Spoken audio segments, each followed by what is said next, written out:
Selamat pagi dan salam sejahtera untuk kita semua. Nama saya Nose Karlinta Sinuaji. Nah, di sini saya akan membahas mengenai peran matematika dalam IPA dan peran IPA dalam matematika, serta IPA kualitatif dan IPA kuantitatif. Nah, yang pertama kita bahas adalah peran IPA dalam matematika.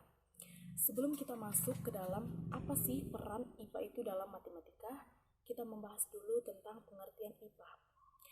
IPA adalah suatu kumpulan pengetahuan yang tersusun secara sistematis tentang gejala alam. Selain itu, IPA juga tidak terlepas dari yang namanya matematika. IPA tidak bisa berkembang tanpa adanya matematika. Begitu juga dengan matematika membutuhkan IPA dalam perkembangannya. Nah, salah satu yang menjadi contoh dalam pentingnya peran IPA dalam matematika tersebut adalah yang diungkapkan oleh C.B.F. Riemann pada tahun 1854, yaitu tentang tanpa geometri yang didapatkan atau tanpa teori invarian yang dikembangkan oleh para matematikawan, teori relativitas umum dan teori gravitasi tidak dapat dinyatakan sebagaimana yang kita ketahui. Tanpa teori matematika tentang masalah harga batas yang bermula pada tahun 1830, pendorong matematika dalam masalah peran IPA dalam matematika adalah masalah yang baik membuka pandangan yang baru. Semua masalah yang baik adalah sukar, tetapi masalah yang sukar belum tentu baik. Beberapa masalah matematika yang paling baik merupakan salah satu yang paling sederhana. Dengan demikian, kesimpulan yang dapat kita sampaikan, yang saya sampaikan adalah peran IPA dalam matematika itu adalah bahwa IPA memiliki bagi pemberi masalah ke matematika. Yang matematika terus berkembang karena pendorong matematika adalah masalah, dan IPA merupakan sumber masalah yang paling baik bagi matematika. Dan yang kedua adalah peran matematika dalam IPA. Perannya itu adalah menurut sejarah, kemampuan manusia untuk dapat berhitung sama tuanya dengan kemampuan manusia itu untuk menulis, yaitu 100 abad yang lalu, pada awal yang manusia menggunakan kemampuan berhitung untuk mengetahui berapa jumlah barang-barang mereka. Contoh yang dapat kita simpulkan adalah zaman dahulu seseorang untuk menghitung berapa jumlah hewannya, mereka dapat menyumpamakan hewan itu sebagai batu.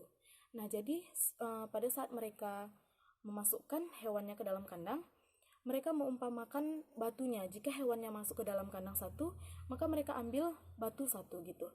Jadi berapa jumlah hewan yang di dalam? Nah, segitulah jumlah batu yang mereka dapatkan. Daripada keadaan ini, kita dapat ketahui bahwa manusia tidak lepas dari matematika. Bahkan pada masa primitif sekalipun, seiring berkembangnya matematika mendampingi ilmu-ilmu lain. Jadi matematika berkembang karena adanya ilmu-ilmu lain. Begitu juga dengan ilmu lain itu ada berkembangnya karena adanya IPA, karena adanya matematika. Tidak diketahui ilmu pengetahuan alam atau IPA. Matematika adalah ilmu pendukung IPA sebagai dasar perhitungan dan logika. Tanpa matematika, manusia tidak dapat tahu jarak bumi ke bulan, jarak bumi ke matahari, dan berapa keliling bumi tersebut. Jadi, matematika adalah ilmu pengetahuan alam, memiliki peran dan hubungan erat dalam hal bahasa maupun hitungan. IPA tidak akan berkembang tanpa adanya matematika. Begitu juga matematika tidak yang membutuhkan IPA dalam perkembangannya. Pada abad 19 sampai 20 muncul teori yang dari keterpaduan antara matematika dan IPA. Contohnya yang dapat disimpulkan dari kejadian serupa seperti simetri, kesederhanaan, generalisasi, dan keseriaan benda-benda. Para matematikawan yang kreatif, dengan demikian dapat disimpulkan bahwa IPA memiliki peran sebagai pemberi masalah pada yang dapat membuat matematika terus berkembang. Jadi intinya IPA itu memberikan permasalahan sehingga matematika dapat digunakan dalam materi ilmu pengetahuan alam tersebut.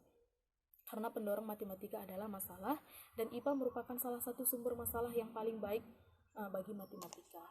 Nah, jadi kesimpulannya dari kedua tadi, yang pertama itu peran IPA dalam matematika, dan yang kedua itu peran matematika dalam IPA. Nah, itu saling keterkaitan. Maksudnya, satu permasalahan tidak akan berkembang jika yang satunya tidak mendorong.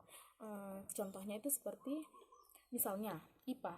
IPA tidak akan berkembang jika tidak ada matematika. Begitu juga dengan matematika. Matematika tidak akan digunakan jika tidak ada ilmu pendorongnya seperti matematika atau ilmu-ilmu lainnya. Nah, masuk kita ke dalam yang ketiga, yaitu IPA kualitatif dan IPA kuantitatif. Di sini saya akan menjelaskan yang pertama, yaitu IPA kualitatif. Didasari atas penemuan-penemuan dan pengamatan atau pendekatan deduksi dan tidak bisa menjawab pertanyaan yang kausatif dan hanya bisa menjawab tentang hal-hal yang bersifat faktual. Nah, itu dia. Dan yang kedua itu IPA kuantitatif.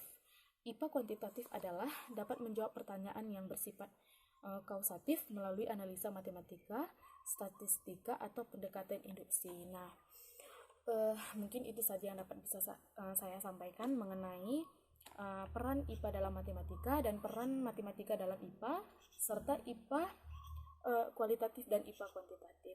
Sekian dari saya. Jika ada kurang, salah kata, saya mohon maaf. Selamat pagi dan salam sejahtera untuk kita semua.